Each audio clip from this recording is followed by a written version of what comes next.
en quête parallèle. Aujourd'hui, je suis avec Agnès Malter. Elle est sculpteur, céramiste et faïencière. On découvre ensemble. Bonjour, je m'appelle Agnès Malter, je suis sculpteur, céramiste, exactement faïencière.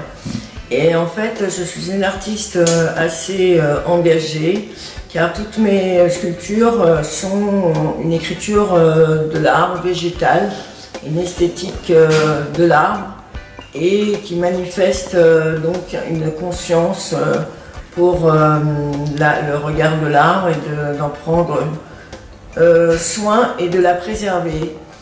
Et toutes ces sculptures représentent souvent l'esprit végétal.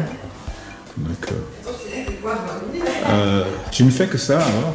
C'est ton métier? Je suis sculpteur, céramiste, et en fait je suis une famille d'artistes de plusieurs générations.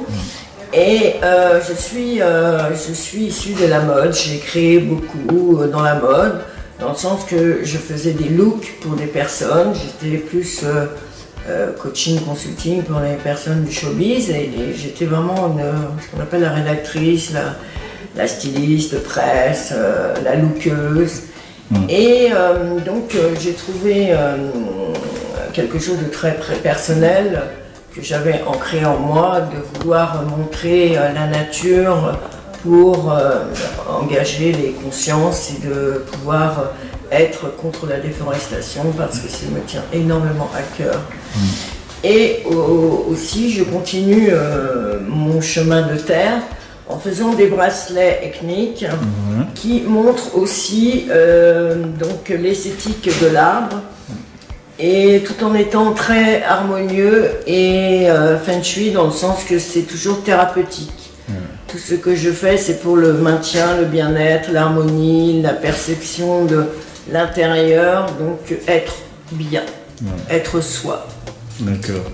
Si je reviens sur la sculpture, est-ce qu'il y a un endroit précis où on peut se rendre pour visiter et pour voir tes œuvres? Bien sûr, c'est dans les expositions souvent, mais je travaille essentiellement beaucoup les grandes sculptures à l'atelier Rose c'est la vie, au 5 rue Fromentin, à Pigalle, métro Pigalle, et c'est l'ancien atelier de Marcel Duchamp que Marie-Lorraine a repris et qui nous offre la possibilité de créer ici, dans un lieu particulièrement magique.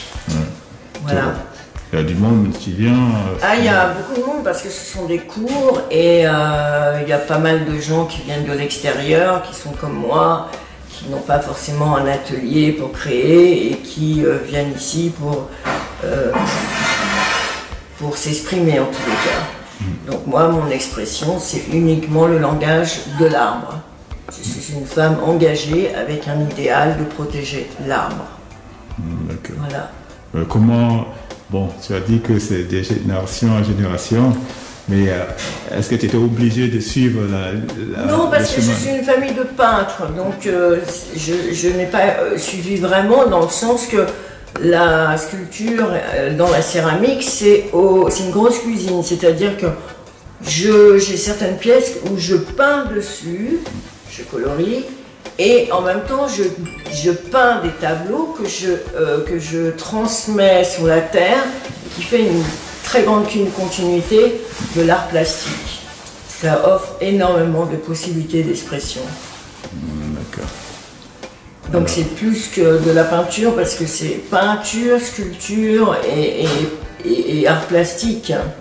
Et en même temps, j'incorpore mes photos au sujet de la nature, que j'incorpore aussi sur la terre. Enfin, je fais beaucoup de moyens différents pour exprimer l'amour de l'arbre. D'accord.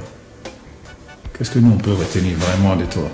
De moi, je suis une femme engagée avec un très grand idéal, qui est cet idéal pour l'arbre. Je vis à travers l'arbre. L'arbre m'inspire énormément. Je suis une femme inspirée par la nature et par l'arbre. Voilà. Okay. Merci.